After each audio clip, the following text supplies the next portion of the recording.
Артық қиянат жасамайтын жан иесі жоқ екен. Басқасы былай қойғанда, саналы тіршілік иесі, соны сәтіңізсің, күнделікті өмір қажеттілігінен артқан тұрмыстық қалдықтар мен күл қоқысы ортақ планетамыздың тұншықтырып барады. Меңшу қаласы Төле би ауылы Мұхтар Әуезов атындағы орта мектебінің 9-шы сынып оқушысы, экоблогер Бекен Ерен. О адамзат аялашы қорғашы, өзің туып өзің өскен ортаны. Келе жатыр талай сәби өмірге, ең болмаса соның жайын ойлашы.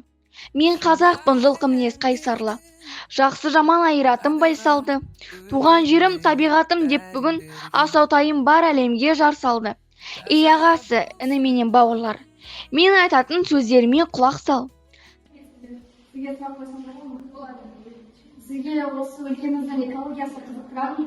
Әрине, мемлекеттің экологиясы қызықтырады. Қазіргі кезде бізде тұрмыстық қалдықтар өте көп, және де оны тазарту әр адамның азаматтық борышы десек болады. Және де мен өзімнің азаматтық борышымды орындаймын. Рахмет. Біздің өлкеміздегі экологиялық мәселелер туралы қандай шешім айтар едіңіз?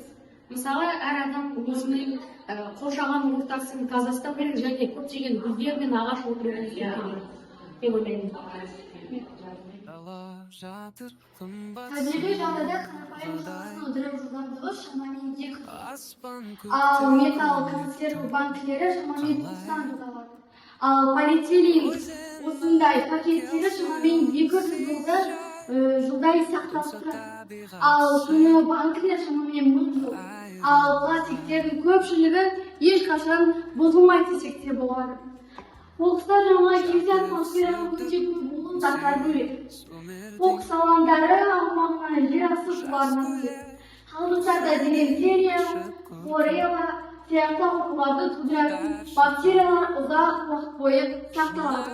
Туған өлкемнің экологиялық мәселесі бойынша ауыл әкімінен сұхбат алған болатынмын. Сұхбат нәтижесінде ауылымыздан шығарылатын қоқыстарды қант зауытының арнайы рұқсат етілген қоқыс полигонына апараты жайлы және де ауылымызда эколог маманы жоқ екендігі, қоқыс тастауды айыппұл көлемі 73.840 теңге екенін білдім. Жалпы Жамбыл облысында қоқысты қайта өңдейтін зауыт жоқ, тек қалдықтарды сұрыптайтын шағын кәсіпорында жұмыс істейді. Кезде осы Төле би ауылында рұқсат етілмеген полигон бар екен, соны бірге көрейік. Өздеріңіз көріп тұрғандай, мен Төле би ауылындағы рұқсат етілмеген полигон орнындамын. Ол жерде түрлі өлекселер, мусорлар, және де түрлі пакеттер, және де құрылыс материалдарының барлығы осы жерде десек те болады. Бұның барлығы біздің экологиямызға үлкен, орасан зор қатерін тигізіп жатыр.